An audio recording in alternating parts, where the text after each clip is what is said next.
Le 18 novembre 1978, à Johnstone, au Guyana, Jim Jones, le gourou d'une secte américaine, ordonne le plus grand meurtre collectif de l'histoire. Il oblige ses disciples en buvant du cyanure.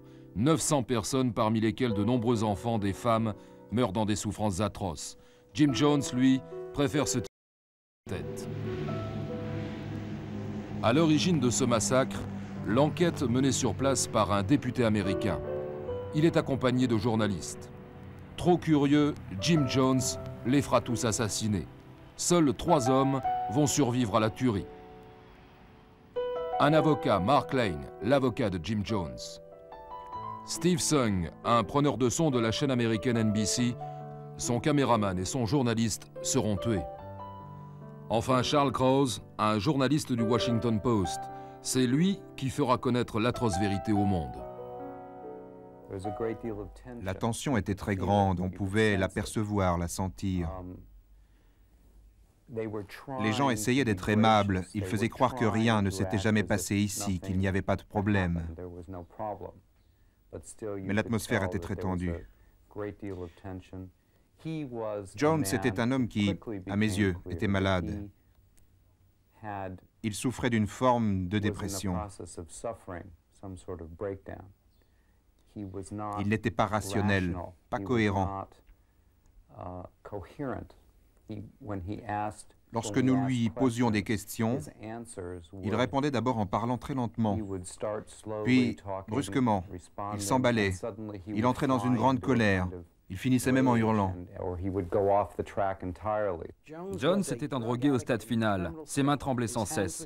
C'était impossible d'avoir une conversation avec lui pendant plus de 5 minutes. À un moment donné, j'ai demandé « Qu'est-ce qu'il y a dans ce bâtiment-là » ? « Oh, rien. Vous ne voulez pas le visiter ?» J'ai répondu « Si, je veux, pourquoi pas ? Vous me montrez des bâtiments, alors pourquoi ne pourrait-on pas voir celui-ci » Nos accompagnateurs se sont mis très en colère. À ce moment-là, Charles Krause s'est mis à frapper aux portes en insistant pour entrer dans un bâtiment. On lui a dit de ne pas y entrer. Krause était convaincu qu'il trouverait là des gens retenus prisonniers à l'intérieur. Il a forcé la porte, il était très agressif. Il n'y avait que des femmes dedans, et la plupart d'entre elles étaient dévêtues. Alors les gens se sont mis à crier. À l'intérieur, ce n'étaient pas des chambres, mais des lits superposés.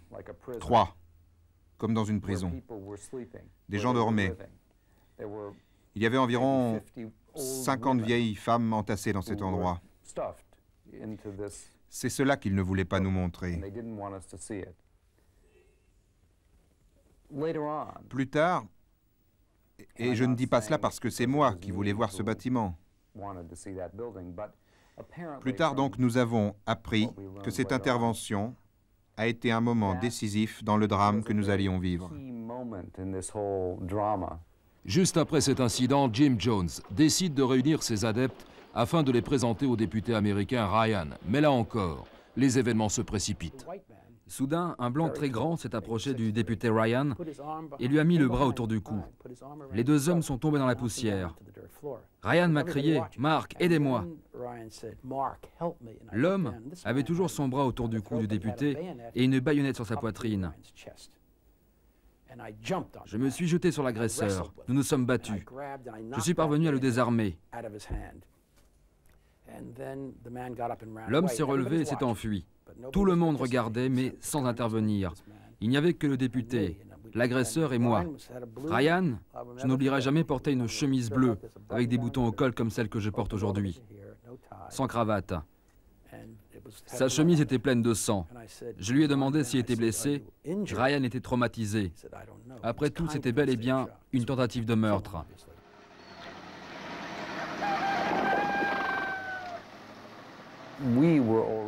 Nous étions déjà à bord des camions qui devaient nous reconduire lorsque nous avons remarqué une grande agitation. Je n'oublierai jamais le député Ryan qui avançait vers nous.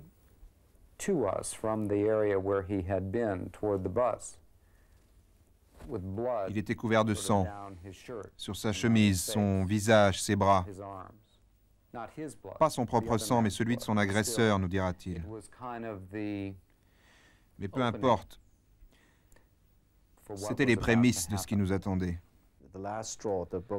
Pour moi, ce qui a déclenché le drame, ce pourquoi ils ont voulu nous tuer, c'est parce que certains membres de la secte de Jim Jones, le Temple du Peuple, ont voulu repartir avec nous, avec le député Ryan. Ils voulaient quitter Johnstown en notre compagnie, alors que Jim Jones ne désirait absolument pas qu'ils partent en même temps que nous.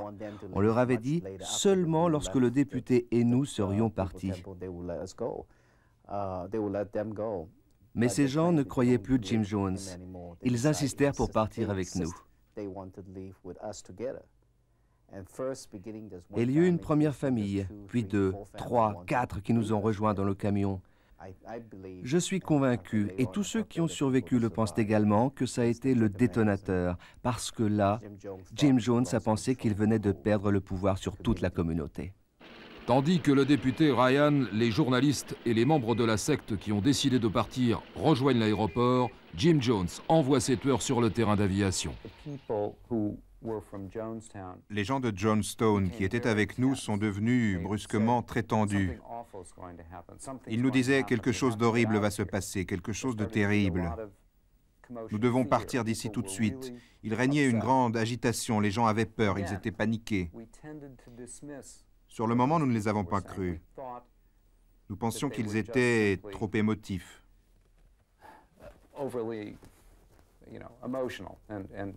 Mais nous nous dépêchions quand même pour qu'ils montent à bord de l'avion.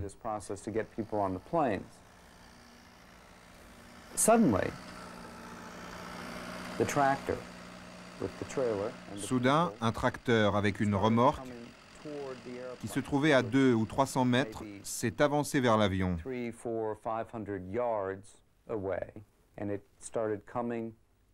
Je ne l'ai pas vraiment vu arriver puisque j'étais de l'autre côté de l'appareil, en train d'aider les gens à embarquer.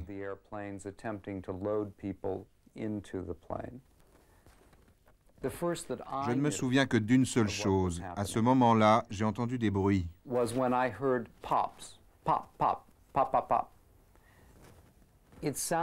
J'ai d'abord cru que c'était des pétards. Pour moi, ce n'étaient pas des armes à feu.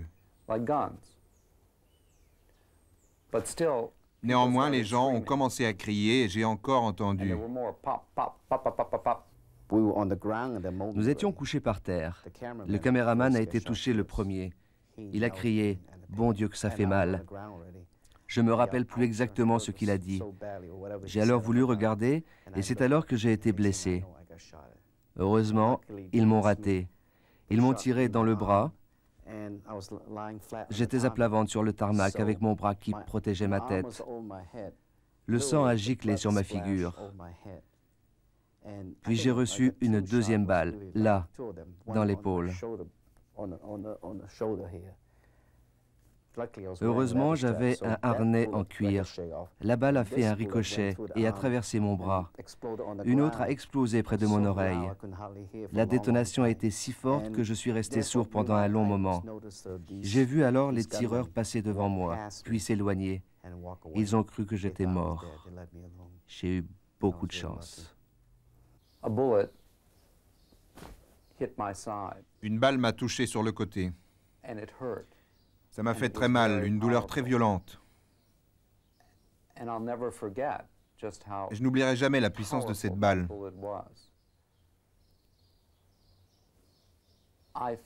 Je me suis dit, eh bien, ça y est, c'est la fin, je vais être tué. Alors je me suis demandé pourquoi. Pourquoi moi? Je n'avais rien fait de mal, je ne faisais que mon travail de journaliste. Alors pourquoi était-il en train de m'abattre? Cette situation était totalement absurde. Me retrouver dans la jungle guyanaise, en train de faire un article sur ce groupe d'Américains complètement cinglés qui vivaient ici. Une histoire qui ne m'intéressait même pas, que je n'avais pas demandé à faire. Et voilà qu'on allait me tuer à cause de cette histoire abracadabrante. Je crois que ce jour-là, à l'aéroport, 5 personnes sont mortes.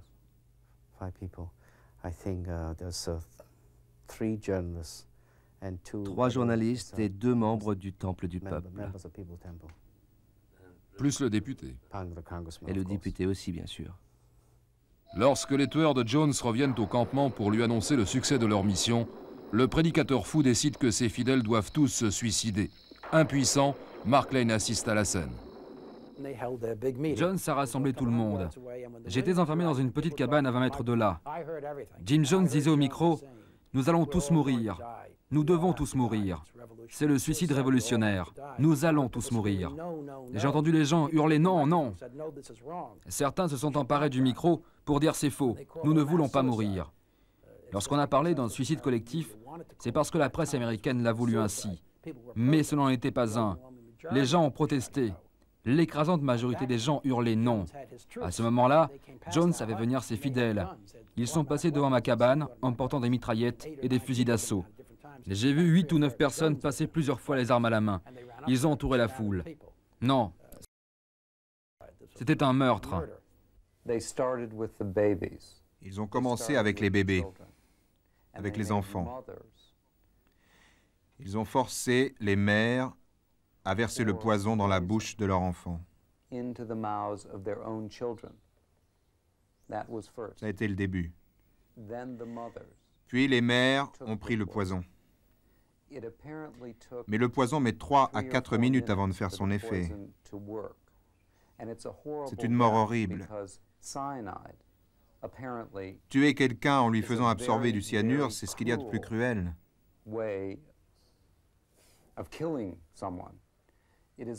C'était très douloureux.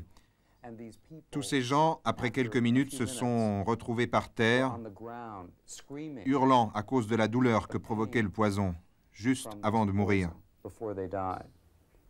L'avocat et les journalistes miraculés de la folie assassine de Jim Jones passeront la nuit dans la jungle avant d'être secourus. Le monde ne découvrira le massacre que 72 heures plus tard. J'étais complètement KO. Lorsque j'ai vu tous ces gens morts, je ne me souviens même plus comment j'ai traversé le village, jusqu'au moment où je suis tombé sur le premier groupe. Il y avait 9 personnes couchées face contre terre, avec un enfant entre ses parents. Je suppose que c'est cette image qui m'a ramené sur Terre. J'étais là pour prendre des photos. De là, j'ai marché à travers les pavillons. C'était comme une mer de cadavres. Aussi loin que mes yeux pouvaient voir, j'étais obligé d'enjamber les corps pour progresser. L'image que je n'oublierai jamais, c'est celle de ces 9 personnes avec l'enfant entre eux. L'enfant avait des baskets aux pieds. Tout était mort. Les animaux étaient morts, les oiseaux étaient morts, et les gens.